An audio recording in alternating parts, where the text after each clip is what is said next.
Today we'll discuss Science 1, a very first chapter, Gravitation. आणि त्याच्यामधला lecture क्रमांक 1. आपला पहिला मुद्दा आहे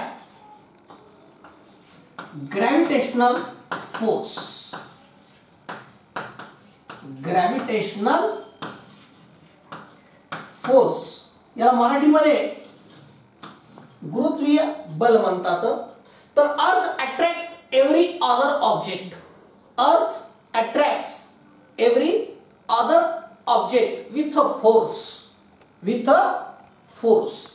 That particular force is called as gravitational force. मराठीत सांगायचं झालं तर पृथ्वी प्रत्येक वस्तूला आपल्या स्वतःकडे अट्रॅक्ट करते. कशी अट्रॅक्ट करते? एका फोर्सने अट्रॅक्ट करते, त्याला ग्रॅव्हिटेशनल फोर्स म्हणतात. इथं मी फक्त पृथ्वीबद्दलच बोलणार आहे. ह्या संबंध धाड्यामध्ये आपण मॅक्सिमम हे अर्थ ग्रॅव्हिटेशनल फोर्स बद्दलच आपण काय करणार आहोत, डिस्कस करणार आहोत. Otherwise every planet, every celestial body, प्रत्येक खगोलीय वस्तूला काय असतो, they have their own gravitational force. प्रत्येकाला एक स्वतःचा ग्रॅव्हिटेशनल फोर्स आहे. पण आपण मॅक्झिममली ह्या चॅप्टर मध्ये अर्थ ग्रॅव्हिटेशनल फोर्स असंच कन्सिडर करून काय करणार आहोत, पुढे डिस्कशन्स करणार आहोत. तर हा जो ग्रॅव्हिटेशनल फोर्स आहे, कशा काय म्हणायचं gravitational force? Earth attracts every other object with a force. पृथ्वी प्रत्येकाला काय करते, अट्रॅक्ट करून घेते.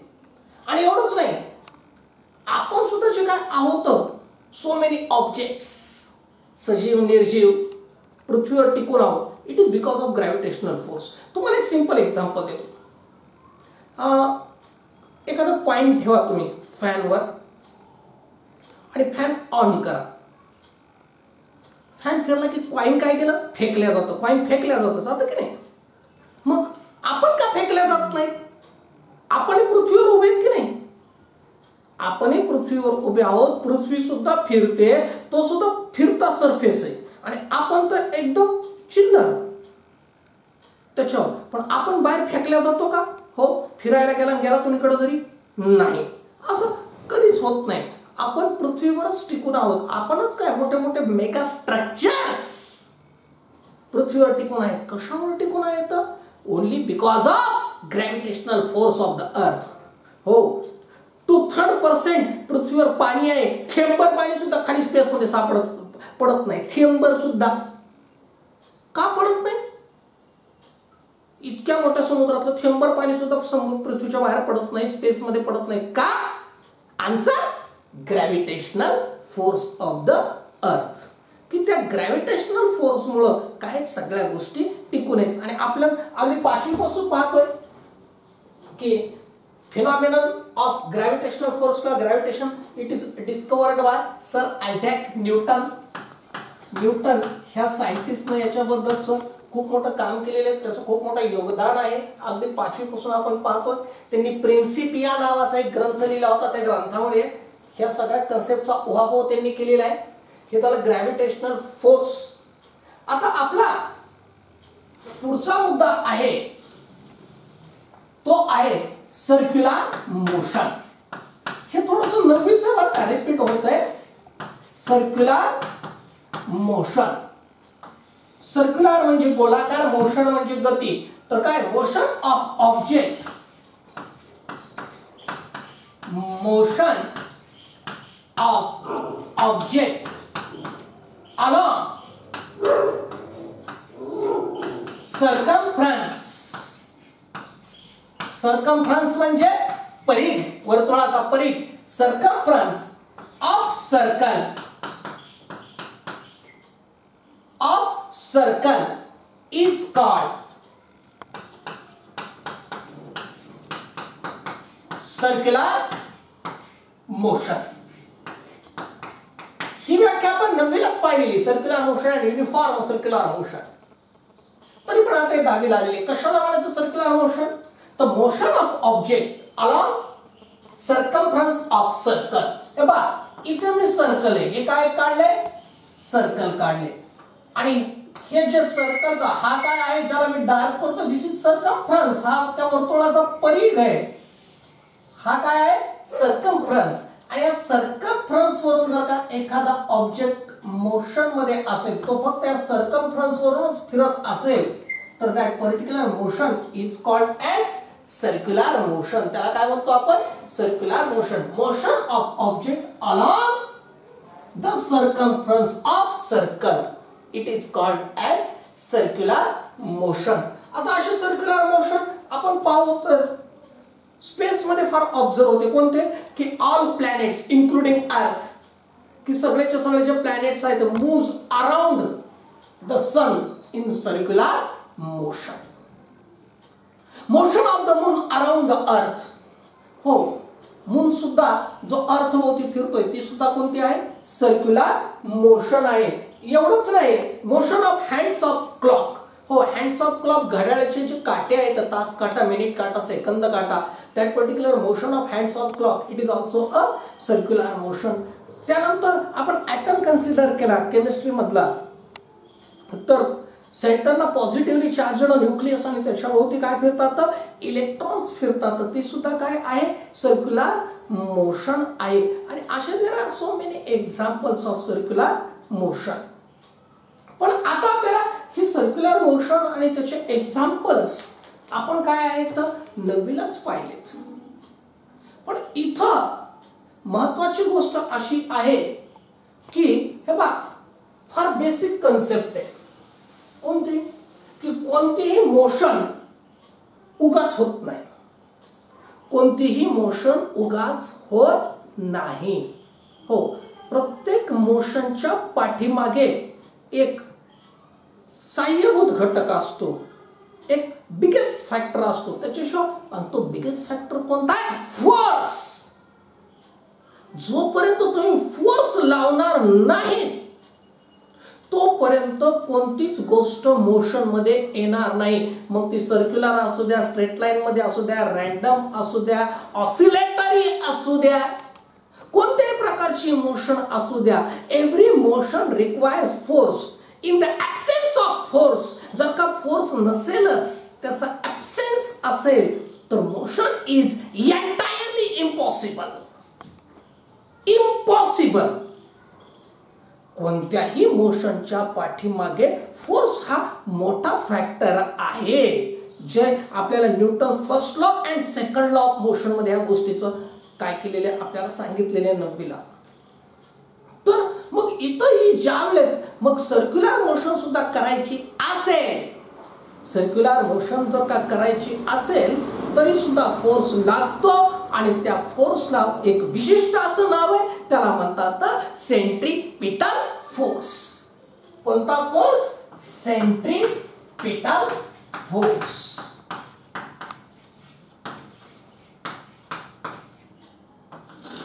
आता कशाला म्हणायचं centripetal force. A force acts on any object. A force acts on any object performing circular motion, performing circular motion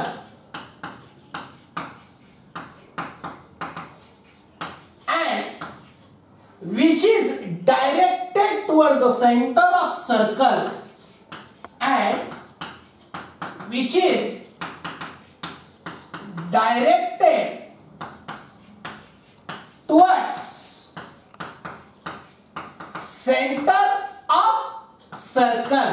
हो ज्या सर्कलवर ही सर्क्युलर मोशन चालू आहे तिकडे त्याची डायरेक्शन असते, is called circular, is called centripetal force. अशा फोर्सला सेंट्रीपिटल फोर्स म्हणतात. and it is very much necessary factor for circular motion.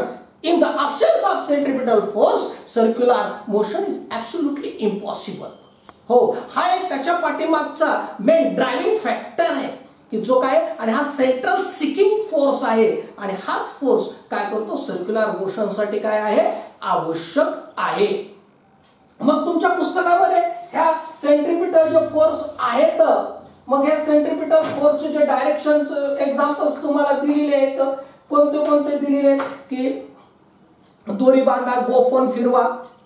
पा ती जी दोरी आहे तुमच्या हातात आहे आणि म्हणजे तुमचा हात सेंट्रलला असतो, तो त्या गोफणीतल्या दगडाला फिरवतोय, म्हणजे तो काय सेंट्रल सिकिंग फोर्स आहे, तो सेंट्रिपिटल फोर्स आहे. तुम्हाला दहावीला उल्लेख केला नाही पण मी तुम्हाला सांगतो, अगदी तर न्यूटनचा थर्ड लॉ सुद्धा मी तुम्हाला सांगितलं, first law second law. Third law नुसार याचा सुद्धा अपोजिट फोर्स असतो, त्याला सेंट्रिफ्युगल फोर्स म्हणतात, की जो अवे असतो, जो काय असतो याच्या एक्झॅक्टली विरुद्ध असतो. ठीक आहे, आपल्या इथं त्याचा जास्त उल्लेख करायचा नाही. आपल्यासाठी इथं धड्यामध्ये नेसेसरी कोणतं सांगितलेलं आहे, what is meant by centripetal force. हे काय तर हे काय बेसिक कन्सेप्ट आहेत की काय आहेत की ग्रॅव्हिटेशनल फोर्स काय आहे, सर्क्युलर मोशन काय आहे आणि सेंट्रिपिटल फोर्स काय आहे. तर आता आपल्याला जे पाहायचं आहे की हे जे सेंट्रिपिटल फोर्स कसं प्रोव्हाइड होतं. बघा, समजा पृथ्वी सूर्याभोवती फिरते, अशा वेळेस सेंट्रिपिटल फोर्स म्हणून कोण काम करतं, तर ग्रॅव्हिटेशनल फोर्स ऑफ द सन काम करतोय. किंवा मून फिरतोय पृथ्वीभोवती, अशा वेळेस सेंट्रिपिटल फोर्स म्हणून कोण काम करतं, तर ग्रॅव्हिटेशनल फोर्स ऑफ अर्थ तिथं काय करते, काम करते. किंवा इतर जे सॅटेलाइट सुद्धा पृथ्वीभोवती फिरतात तिथं सुद्धा सेंट्रिपिटल फोर्स कोण प्रोव्हाइड करतं, तर it is provided bye gravitational force of the earth. आता इथे आपल्याला न्यूटन शिकण्याच्या अगोदर एक केपलर नावाचे सायंटिस्ट होते, केपलर, की त्यांनी सुद्धा काय होतं, जसं न्यूटननं first law of motion, second law of motion आणि थर्ड लॉ ऑफ मोशन दिले, ते अगदी त्याच्या अगोदर न्यूटनच्या अगोदर केपलर नावाचे सायंटिस्ट होते, महाशय होते. त्यांनी सुद्धा काय आहे, त्यांनी सुद्धा 3 लॉ दिले होते. त्यांनी काय होतं आणि त्या 3 लॉजला म्हणतात Kepler's laws of planetary motion. त्याला कोणतं काय म्हणतात, Kepler's laws of planetary motion. ते 3 लॉ आहेत न्यूटन सारखेच, फर्स्ट लॉ, सेकंड लॉ आणि थर्ड लॉ. हे काय करायचं, आपल्याला हे 3 लॉ शिकायचे आहेत. याच्यापैकी हा जो केपलर्स थर्ड लॉ आहे, हो, तो आपल्याला व्यवस्थित कळाला किंवा त्यानं न्यूटनला कशी मदत केली होती त्या थर्ड लॉनं, ते सुद्धा आपल्याला पाहायचे. आता बघू आपण केपलर्स लॉज.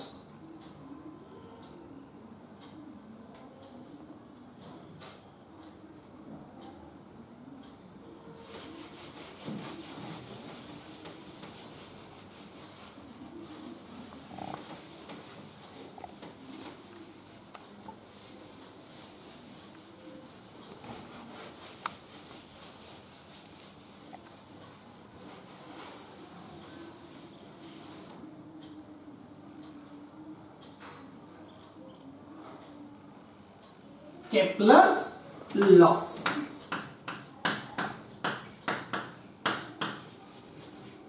याचे केपलर काय सायंटिस्ट आहेत न्यूटन सारखे, त्याचे फर्स्ट लॉ, सेकंड लॉ आणि थर्ड लॉ अशा आहेत. आणि केपलर्स लॉज जे आहेत हे काय आहे, हे प्लॅनेटरी मोशनशी संबंधित आहे. प्लॅनेटरी मोशन्स म्हणजे की जे प्लॅनेट सूर्याभोवती फिरतात त्याला एक प्रमाण मानलेले आहे आणि हे लॉज काय केलेले आहेत, केपलरनं सेट केलेले आहेत. म्हणून याला Kepler's laws of planetary motion असं सुद्धा म्हणतात. की हे जे आहेत केपलर्स, मग आपण पाहूया तर Kepler's first law, Kepler's second law आणि केपलर्स थर्ड लॉ. तर त्याच्या अगोदर आपण इथे डायग्राम दाखवलेली पुस्तकामध्ये, ती डायग्राम काढूया. की इथे हा एस म्हणजे सन दाखवलाय आणि हे असं ऑर्बिट दाखवलेलं आहे. हे काय, सन भोवती जो प्लॅनेट फिरतोय हे त्याचं ऑर्बिट आहे. हे केपलर्सनं सेट केलेलं आहे आणि तिथं काही पोझिशन्स दाखवलेले आहेत. इथं ए जो आहे हा ए, हा ए इथं काय आहे पोझिशन ए ला, इथं काय आहे, हा प्लॅनेट आहे आणि हा प्लॅनेट आता असं फिरणार आहे. मग इथं बी, हे काय झालं, प्लॅनेट फिरत फिरत त्याला बी पर्यंत आला असा याचा अर्थ आहे. म्हणून इथे हा एक एरिया दाखवलेला आहे. त्यानंतर असाच हा प्लॅनेट फिरतोय आणि इथं काय दाखवलंय, एका सी आणि डी असे दोन पॉइंट्स दाखवलेले आहेत. ते पॉइंट्स परत इकडे जोडलेले आहेत सनशी. हा प्लॅनेट परत असाच फिरत फिरत फिरत ई आणि एफ या पद्धतीने जे आहेत ते आहे. हे जे आहेत हे एरिया आहेत. हे काय आहे डार्क केलेले काय आहेत एरिया आहेत. थोडक्यात काय आहे हे फक्त पॉइंट जोडलेले बरं का, बाकी याचं दुसरं काय महत्व नाहीये. की हा सन आहे आणि हा प्लॅनेट आहे ए पोझिशनला आणि हा असा फिरतोय. आणि हे काय केलेलं आहे गणितीय रिप्रेझेंटेशन करण्यासाठी त्याच्या परिघावरचे काही बिंदू घेतले आणि ते काय केलेले त्या केंद्राशी जोडले. तर बस इतकंच आहे. तर ही डायग्राम या पद्धतीने आपण समजावून घेतलेली आहे. मग केप्लर्स फर्स्ट लॉ काय सांगतो पाहूया. परीक्षेच्या दृष्टीने महत्वाचं आहे, अगदी नॉलेज पॉइंट ऑफ व्ह्यू सुद्धा महत्वाचं आहे. केप्लर्स फर्स्ट लॉ तिथं काय सांगितलेलं आहे, the orbit of a planet, the orbit of planet, the orbit of planet is an ellipse, is an ellipse with the sun, with the sun at one of the foci, at one of the foci. लक्ष द्या, त्याने सांगितले काय सांगतो first law, the orbit of planet. Orbit कशाला म्हणायचं, the path around, the path followed by planet जो असतो around the sun is called as orbit. केप्लरने काय सांगितलंय की ऑर्बिट काय आहे तर इलिप्स आहे. इलिप्स म्हणजे काय असतं, थोडासा सर्क्युलर शेप नाहीये तर अंडाकृती आहे. इलिप्स म्हणजे अंडाकृती आहे, तर म्हणजे एक्झॅक्ट अंडाकृती नाही पण सर्क्युलर नाही, असं गोल आहे इलिप्स आहे. आणि with the sun at one of the foci, आणि त्याचे जो काय फोकस निघत असतात तर हा एक भूमितीय आकार आहे इलिप्स. तर त्याच्या एका फोकसवर म्हणजे सेंटरवर काय आहे सन आहे. हा पहिला नियम आहे की केप्लरने पहिल्यांदा काय सांगितलं की हे जे प्रत्येक प्लॅनेट, बघा नीट लक्ष द्या, दोन गोष्टी सांगितल्या. कोणत्या दोन गोष्टी सांगितल्या, नंबर 1 प्रत्येक प्लॅनेट सूर्याभोवती फिरतो. तुम्ही म्हणताल यात काय विशेष आहे, हो आता आपल्याला काही विशेष वाटत नाही, पण त्या काळामध्ये एक मत असं होतं की पृथ्वी स्थिर आहे बाकीचं ब्रह्मांड तिच्या भोवती फिरतंय, असा एक मतप्रवाह होता. हा हे त्याला छेद देणार आहे पहिलं, म्हणून याचं उपयोगला महत्व आहे की पृथ्वी फिरते, पृथ्वी स्थिर नाहीये, सन स्थिर आहे, हे एक सांगतं याच्यामध्ये. नंबर 2 काय सांगतं की जे काय ग्रह वगैरे फिरतात सूर्याभोवती त्यांचं एक ऑर्बिट आहे, त्याला काय म्हणायचं ऑर्बिट म्हणायचं. ऑर्बिट हा शब्द पहिल्यांदा कोणी वापरला, केप्लरनं वापरला. हे दुसरं महत्व की ऑर्बिट हा पहिल्यांदा शब्द कोणी वापरला, केप्लरनं वापरला. आणि नंबर 3 की हे काय सर्कल नाहीये, ज्याला आता नंतर कळालं की सर्कल आहे, न्यूटनने सांगितले, पण त्यांनी सांगितलं सर्कल आहे, हे काय इलिप्स आहे. मात्र त्या इलिप्सचा फोकस म्हणजे केंद्रबिंदू काय आहे, सनच आहे. केप्लर्स सेकंड लॉ काय सांगतो,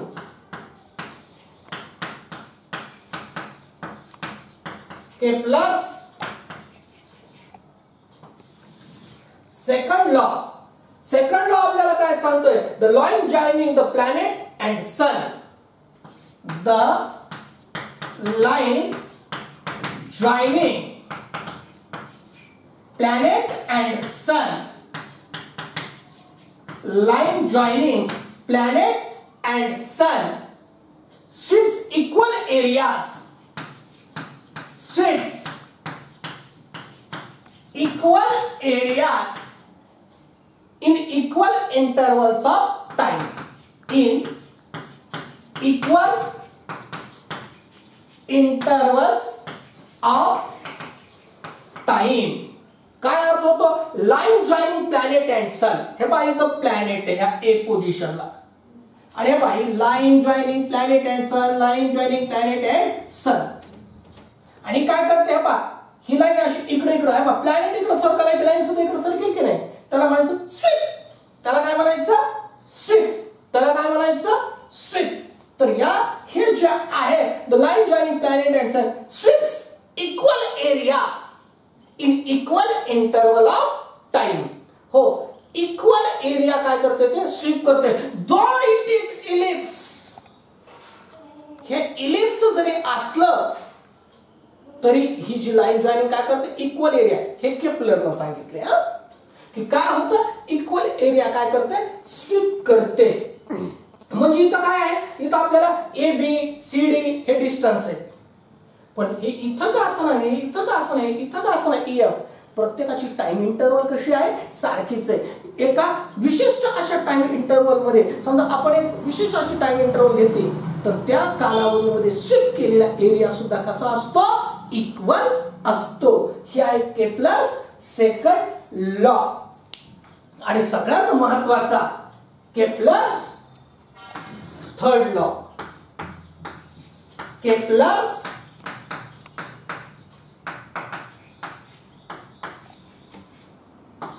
third law of planetary motion. काय सांगतो Kepler's third law, the square of its, नीट लक्ष द्या, the square of its period of revolution, the square of its, समजावून सांगतो अगोदर लिहू द्या मला, period of revolution around the sun, around the sun. एवढंच वाक्य अगोदर लिहितो मी. The square of its, its म्हणजे प्लॅनेट, द स्क्वेअर ऑफ काय आहे इट्स, इट्स म्हणजे the square of period of revolution of planet around the sun, किंवा square of its period of revolution around the sun काय आहे. मग इथं लिहितो द स्क्वेअर आहे कशाचा स्क्वेअर, कशाचा square, period of revolution around the sun. मग मी इथं लिहितो let T is equal to period of revolution around the sun, कोणाचा प्लॅनेटचा, त्याचा काय स्क्वेअर. या बाई इथं लिहितो स्क्वेअर. हे अर्ध वाक्य इथं लिहिलं. आणि काय सांगितलं, is directly proportional to, is directly proportional to. आपण डायरेक्टली प्रोपोर्शनल टू.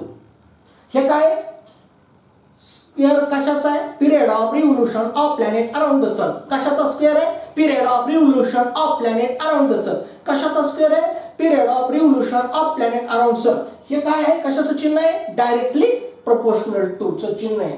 आणि काय आहे, क्यूब ऑफ, क्यूब म्हणजे घन, cube of, cube of mean distance, cube of mean distance of planet around sun. आता mean distance आपण किती घेऊ, r एवढं घेऊ. किती घेऊ, r रेडियस, एक साधारणपणे रेडियस म्हणता येणार पण r एवढं घेऊ. म्हणजे काय येईल, t square is directly proportional to r cube. t काय आहे, period of revolution of planet around the sun. T काय आहे, period of revolution of planet around the sun. R काय आहे, its mean distance from the sun.